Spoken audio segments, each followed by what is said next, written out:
What's up, everybody? Slink here. Post Mount SAC relays. I'm joined by SKYLER Magula, and we're just going to be going over the meet recap, our experience, and getting some insight into this vaulter from Berkeley.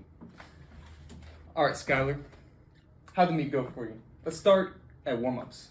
Yeah, warm-ups were a little shaky, but I'd say second best of my warm-ups from this 8 left. Last meet I had probably like the best warm-ups back at home. I took like 3 or 4 jumps and was ready to go within like 15 minutes of warm-ups. Today wasn't feeling super hot on the runway, a little bit of swirly wind, so it kind of threw off my my mojo, a little bit of my routine. So I had to take a few more jumps on some other poles I wasn't expecting, but besides that, it went a lot better than my first couple meets. Yeah, what did you think about the rest of the field dealing with the elements? Because it was like everybody was off and nobody was really turning up. Yeah, it was strange. It had reminded me of my first outdoor meet over in San Diego, where the wind kind of shifted to like kind of ahead, and a lot of guys weren't taking up very many jumps, and so it was like everybody kind of goes into a meet expecting to see kind of like big jumps and warm-ups, especially some people that you haven't seen before. You're like, all right, I've never seen this guy jump. I want to see how he jumps, and then like you don't see him take up any jumps, and then you're fully distracted because you're not taking up the most amount of jumps either. So it was definitely interesting, but I think that a lot of people handled it pretty well.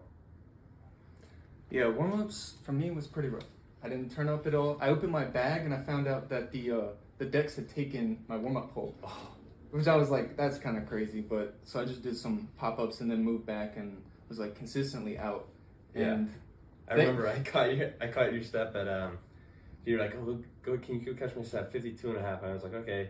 You came down at like 53 and a third, and I was like, okay, just a little out. There's a little bit of headwind, and then I unfortunately missed your second one, and then I come and catch your third one, and I'm like, 55. This guy is like fully out, yeah. And I'm like, is he gonna take it up? And I like look over and see Taylor. I'm like, yeah, all right, you made it work. Didn't even make sense because I came in a foot. But so we came in at 5:30. Tell us what pole you started on in warm-ups and what pole you started on at 5:30. Yeah, I have a pretty interesting pole series right now. I cover bigger gaps just to kind of keep things safer for when I'm first starting off. So I start off with my warm-ups with a 5:10, 15:0, and I'll go from that pole. I'll just do like a press on it, kind of like a stay down, and then I'll immediately go to a 5:10, 14:2, and that'll usually be the first pole I swing on. And then if that pole usually always moves super well, and then I'll start on the 13.9, so I'll take one jump on the 13.9 just to make sure, kind of see where I'm going, because if I'm moving pretty well and the 13.9 moves too much into the warm-ups, then I know I need to start on the 13.5, but I ended up starting on the 5:10, 13.9. Nice. So you made 5:30 first attempt? Yeah. Pretty big clearance, a little bit off to the right. Yeah, my takeoff was really bad. Like I had no left arm pressure, and so the pole bends lower, which causes it to hit the mat, and then it kind of causes it to unbend me up to the right a little bit, which can be frustrating, but it's just one of those things that I have to be better with and make sure I'm always on top of. Yeah, I want to touch on the left arm a little bit later, but my 5:30 made it on third attempt. This is my first meet I've ever been at without a coach. Luckily, Brian Yokiyama, head of USA Pole Vault, came and helped me out a little bit. But I was just like, man, I just gotta get over this bar. I'm not about to no height in front of the head of USA Pole Vault. No way. So you skip 5:45.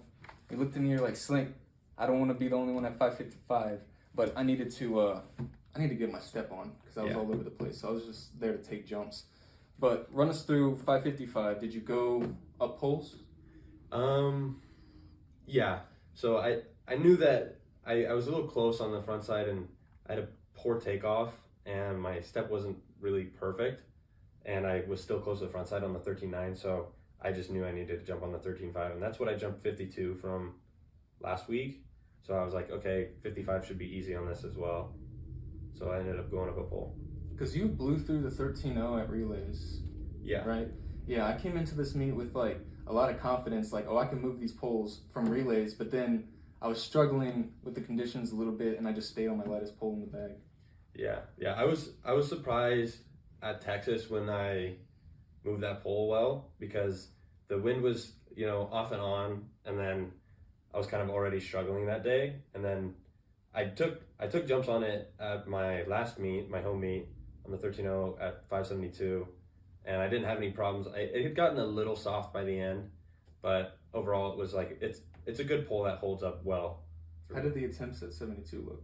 They look pretty well. I unfortunately started to flag off the pole a little bit, and so I would always hit the bar on the front side a couple times, but definitely had the height. I just need to work on the top end. And after 55, you went to 65? Yeah. How did those attempts go? They went pretty well. I tried to stay on the 13.5 for it, because I know that if I go up that pole, I can make 60 something on it. But then I came down, I hit really good marks, and I just absolutely mushed the pole through, and I just railed the bar on the front side, stood up, totally knew what to do, got the 13.0 out, and my first jump on the 13.0, my second attempt at 65, was actually a really good jump. I put a ton of height on the bar, tucked my knees in for some weird reason, loaded the bar, and then hit it with my hand, and overall it was a pretty good attempt at my second attempt, and put me in a good position to believe that I could definitely make 65. And then the wind shifted, and I got a good tailwind when I was talking to my coach, so we decided to go back to the back of the runway and just start my third attempt earlier. And then I adjusted my step back 3 inches, then the wind kind of died right when I started, and it kind of led to me being a little bit further out. I think I took off at like 14.7 or something like that on that third jump, and didn't have quite good enough bottom arm pressure, so the pole bent low, my hips got sucked in, and I just got stood up. So you talking about some of the technical aspects like bottom arm pressure and going up the pole leads me to some of the Q&A questions. You had a post recently talking about how like 200 days ago you hadn't cleared 16, now you're jumping 555. So I was wondering, what happened? What are the changes, and what are the biggest technical developments? Yeah, so I had never cleared 16 feet until last year in October 2022 at a Halloween vault over in San Francisco, because I had a lot of injuries throughout my first couple years of college, and as well as just struggling with switching up my vault. Back in high school I was slow, I had no bottom arm, and with that I just got shot backwards and was able to just come off the top of the pole. But I got really fast, really quick, and that changed the optics. And so I had 3 years in college where I had no idea what was going on when I was running. So that forced me down to a short approach. And so for my second and third collegiate season, I competed from a 4 left and a 5 left. And from the 4 left, I think I only jumped 14.6 or something like that my second year, but that was in 21, so it was like halfway COVID year. We didn't have a ton of meets, but as well I was still struggling with injury that year. And then the following year I was looking better. We had figured out a root of a lot of my injury and kind of started to stay on top of it and stay healthier for longer, and also decided to just move to 5 meter poles from a 4 left and a 5 left, even though, not gripping super high, just kind of using the higher sail piece to kind of aid with my bottom arm, and also with having more time on the pole. And I was able to make 460 at my last meet last year. So then I went into the summer and I fully reset, and me and my teammate and roommate Tyler Burns, we sat down and we talked about everything that I needed to fix and we needed to work on to get a lot better. And so the first thing of those was learning how to run a lot more controlled instead of just full gas pedal the whole way through the run. So there's a lot of times where I would work on running at like 50, 60, 70% on the runway, just to try and get a gauge of feeling, when I'm trying too hard and when I'm not trying hard enough, and so I can, really feel how well I'm moving. And then after that, we immediately started working on fixing my plant, and almost moving to overemphasis of bottom arm, because it felt easier to just, instead of going from, like 10% bottom arm to like 75% bottom arm, just going straight to 100, just hitting it hard and blocking out, and then slowly trying to back myself off of it. And then from there, it just like everything started changing.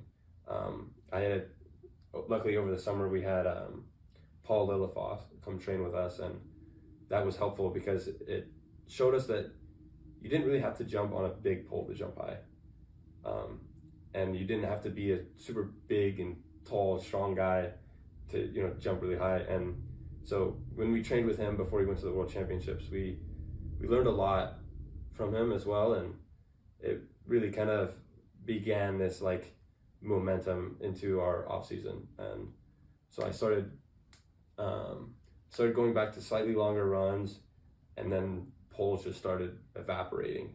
Like every other practice I would go to a pole I'd never used before my entire life, and then it was like 15 sevens, blew through all those, and then a couple 16s, and then I went to 5 meter poles for my 5 left, and things started moving really well from there. And that led up to my first meet where I jumped 525, I think. That's a lot of things you're getting a grasp on in a really short amount of time. Yeah. So would you say the biggest contributor is like getting really comfortable with a long run? Yeah, because I didn't really do a longer run my first couple of years. I did a 6 left my very first year of college and a 7 left, but that was just kind of out of shakes, and that was still like an old style run. But with the new run, I went to an 8 left one time last year, and things actually looked really well. And then I ended up slipping off the pole and like flipping and landing in the pit, and then we kind of had to fully reset and go back to 4 left again. Are you on a what is your competition run right now? My competition run is 8 left still. Yeah. Cool. Okay, I'm gonna hop into the next question. You've been creating pole vault content for a very long time. A lot of people have been following you on your journey and progression and are glad to see the improvements. What inspired you to document your progress on social media, and what has the support been like? Gosh, that's a big question. The support has been amazing. I've met a lot of people, and I've talked to a lot of people, even people that I didn't even think were watching, like that they would message me or comment, and the support is amazing because it really shows how tight-knit the pole vaulting community is, and how everybody is in reality rooting for each other to jump high, and it's unlike any other sport in that aspect. And I'd say my inspiration for documenting it, I don't know, I think what had happened was my sophomore year of high school was the first time I posted like a video, and I had jumped 11.5, and I had gotten a decent amount of views and likes and comments, and I was like, oh, this is kind of fun, put myself out there, then more people can see, and I can meet people and stuff like that. And I ended up posting, every PR I would just post, a video of me jumping. And I remember like the first time I got recognized for posting, I was at the pole vault summit. I think it was my junior year, because I posted a lot of stuff with the Advantage Athletics, Tim Warner's, the swing-up rack, because I use that as a training tool a lot in high school, and even still now. And so I was standing on the runway, and somebody came up to me and was like, hey, you're that swing-up rack kid. And I was like, oh yeah, that's crazy, I am. And I liked it, and I liked getting to meet so many people, and it really opened a lot of doors and started a lot of conversations with people that I normally would have never talked to, because it just gave people a reason to come up and talk to me. It's definitely pretty cool to get out there and connect with people. I'm late, but I'm getting on that train. you make really good space at takeoff, and you talked a little bit about the left arm, but can you discuss the left arm? Like, where's the pressure going? Where are you pushing? Are you looking to push with the left arm the whole time? Yeah, so for me, when I think about the bottom arm, it's always up and over my head because I'm trying to stretch a lot with my arms. And I don't really think about keeping it all the way out the whole time, but I definitely think about creating a lot of space. And then, you know, if I do have a little bit of bend, I always make sure that once I'm beginning to swing, I always push it back out. So that way it can stop my shoulders from moving forward and then kind of cause my lower half of my body to start moving. Okay. All right, what does your training look like? Maybe a little insight into the preseason or during season. Do you do a lot of sprinting? Do you do a lot of lifting? How many days a week do you jump? Yeah, so my training has adapted a lot every year to try and stop my injuries. And so one of the biggest changes I made this year, starting in I think it was early September, was I fully stopped lifting. I entirely stopped lifting. That's becoming a new meta in the pole community, less lifting. I've jumped on that train a bit, lifting maybe once a week, and no longer have hamstring injuries. That's true. I do believe that there are huge benefits to lifting. I just don't think my body is ready for it yet. I was still growing a lot my first couple years of college, and I think I need to build a really good mobility and kind of just like overall kind of like base strength before I can kind of get back into lifting. I'm probably going to start lifting pretty soon, kind of right before championship season, kind of start and then kind of taper again. But I'll definitely be lifting this summer. But vaulting, going into this year, we made a big decision, and that was to just vault often and a lot, because that I feel like that was the best way for me to kind of like refamiliarize myself and kind of recalibrate my system now that I had been moving faster, was to just try and take a lot of jumps all the time. And so over the summer, I spent most of it just jumping, you know. We've also taken that approach this year. I met with Greg Duplantis last year in Louisiana, and he said that that's kind of what their training looked like in the beginning, no lifting and just bolting a lot and often. So we picked up on that, and I feel like it's been working pretty well. Yeah, definitely. So I think over the summer, I think I jumped either 2 times or 3 times a week. And then into our off season, you know, 3 times a week, Monday, Wednesday, and Friday. I continue to sprint though, short sprints, you know, never anything over 150 meters. And if I do, it's like, I do like 2 150s on a Saturday practice, you know, kind of as just like a end of the week kind of thing. But most of my sprints are, you know, 20, 30, 40, or 60 meters or something like that. And I did a lot of those in the off season, as well as you know, like stadiums. And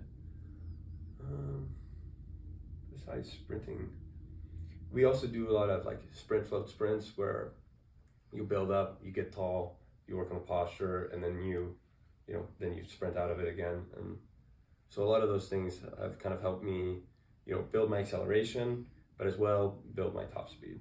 Are you a big drills guy? I kind of had to be, because I was so hurt my first couple years. I was doing every drill in the book that didn't involve running because of, you know, leg injuries. But I have, you know, through my coach, I have huge, extensive piles of drills that I can do all the time to, you know, work pull drop, you know, to work at different parts of the swing and stuff like that. And so, you know, I definitely don't think that drills are going to be like the end all be all, but I definitely think that it's a huge help, especially when you're trying to feel something for the first time. I love drills. I do drills a ton. Just like you, when I'm injured, I'm just repping drills. So, towards the end here, my last question is, What's your favorite vaulter? Who is your greatest inspiration? This can be character or technical. Yeah, so it's a pretty basic answer. I've been following one vaulter kind of ever since I was a kid, and that's Sergey Bubka. You know, like a lot of people did, but I grew up watching, you know, videos of him all the time. I still watch videos. I watched videos before I went to the meet today of Sergey Bubka. You know, but yeah, like, you know, obviously with him being like non-American, like it's a little different, but I've always liked his technique. I've always, you know, I've liked his dominance that he had in the field. And so that's something that I've always enjoyed watching. I'm right there with you. Also, I love Tarasov. Yeah, Maxime Tarasov, I do kind of watch a lot more of his stuff now because I'm, you know, so much taller. Mm-hmm. And so I oftentimes, there's every now and then I'll get a comment on one of my videos, be like, just like Maxime Tarasov, even though I don't jump entirely like him, but I think it's just the blonde hair and the... I see similarities what you're doing with the left arm and what he does. He keeps it straight and extended for a very long time, all the way to his hip. Yeah. Like before his hips start to rise. Yeah, and like that's the thing for me about the bottom arm, is once I kind of take off and you'll see that my arm fully goes straight, I'm not even really pushing. It's basically fully neutral for me. Like almost like when if you look at a video of Renault and the pole swings out and he's on his fingertips, like he's not pulling, he's not pushing, he's kind of just hanging there, you know. And I kind of keep all of my pressure on my top hand. You know, I'm fully hanging and swinging from my top hand to kind of give me as much leverage on the pole. Are you pushing the top hand just straight? And there's also a thought to push the top hand kind of like rowing it to the side or putting it on your left hip. What does that look like for you? For me, I'd say it's like an initial stretch, and that's really it. Like I don't ever think about moving it forward or to adjusting it anywhere. There's a part of my vault where you can see, you know, my legs will get to a certain point and then my hand will just come forward, but that's something I'm trying to work on fixing, is because the pole will just kind of beat me forward. And so a lot of times people may think that I'm rowing, but it's in reality, I'm just fully thinking of hanging from my top hand the whole time. All right, well, I think that concludes this vlog interview. Thank you for your time, Yeah, SKYLER. thank you for having me. Yeah. And peace.